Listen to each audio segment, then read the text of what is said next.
Alors, la capsule 9 maintenant. Précédemment, dans la capsule 8, je vous ai montré la première partie de la loi de sinus.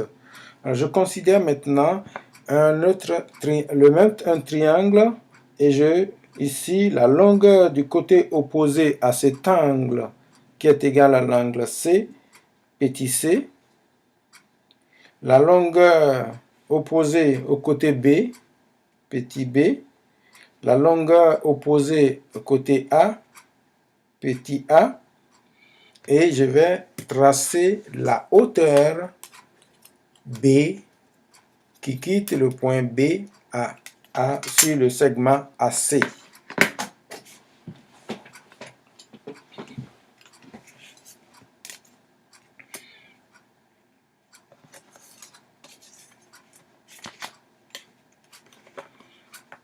Que ici,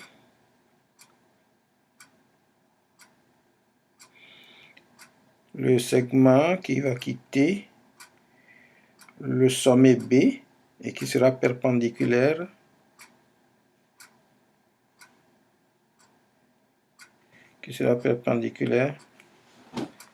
à AD. Bien, voilà ma hauteur. Et ici, c'est H, qui est ma hauteur. Alors, dans le triangle, je fais la même, c'est la deuxième partie de la loi des sinus. Dans le triangle, ce symbole symbolise triangle. Triangle A, B, E. A, B et E. Ici, je vais mettre le point E. La hauteur se trouve, coupe l'axe point B. Alors, ça veut dire que l'angle, c'est le point B. L'angle qui se trouve ici. Alors, lorsqu'on écrit un triangle ABE, alors c'est le point qui est au milieu qui représente le point où l'angle se situe. Alors, je vais déterminer mon sinus.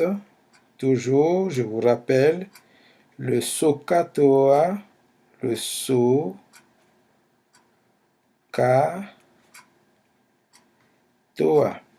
Toujours. Alors, le sinus de l'angle A,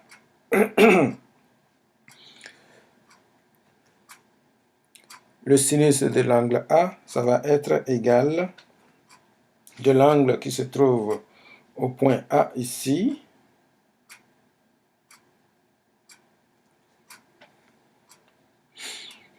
ça va être égal au côté opposé à l'angle qui est égal à H, la hauteur, sur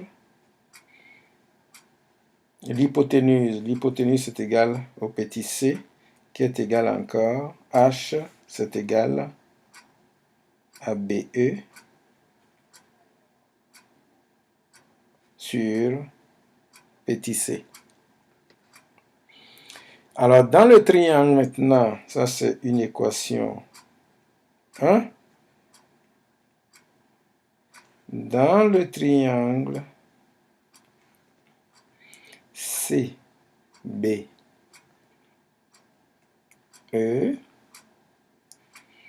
CB et E, ce triangle qui est rectangle aussi. Alors, je vais déterminer mon sinus. Moi, je veux cet angle. Alors, mon sinus de C, c'est égal au côté opposé à l'angle qui est égal à H sur l'hypoténuse qui est ici, qui est égal petit a, c'est égal encore à B, E, la mesure de BE sur petit a. Ici, j'ai une équation 2. Alors, C, je tire l'expression de BE. Alors, C sinus A est égal à BE. Et ici, la même chose, j'utilise cette expression. Ça fait A sinus C est égal à BE. J'ai une équation numéro 2 là. Puisque BE, BE ici, BE est égal à BE, donc ça veut dire que ce côté est égal à ce côté. Donc C, petit c, sinus grand A, va être égal à A sinus grand C, et j'ai une équation 3.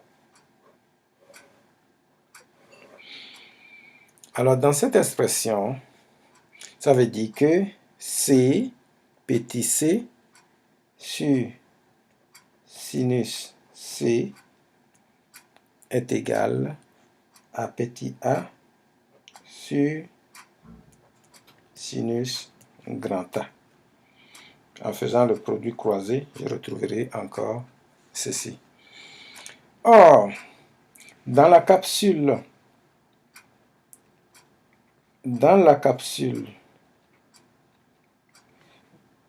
8, nous avons posé que C sur sinus grand C est égal à B sur sinus grand B.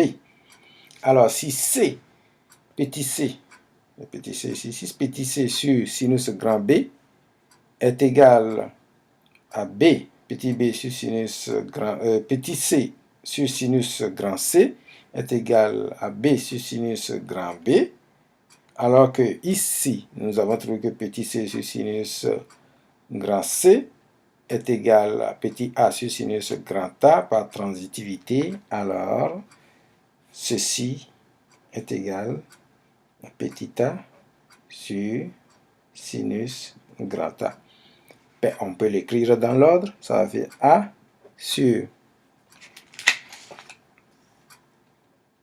sinus grand A est égal à B sur sinus grand B est égal à C sur sinus grand C.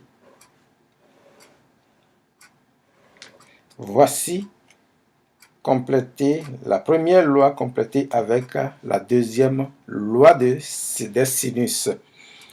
Alors, ceci, c'est lorsque on veut déterminer la mesure de chaque côté.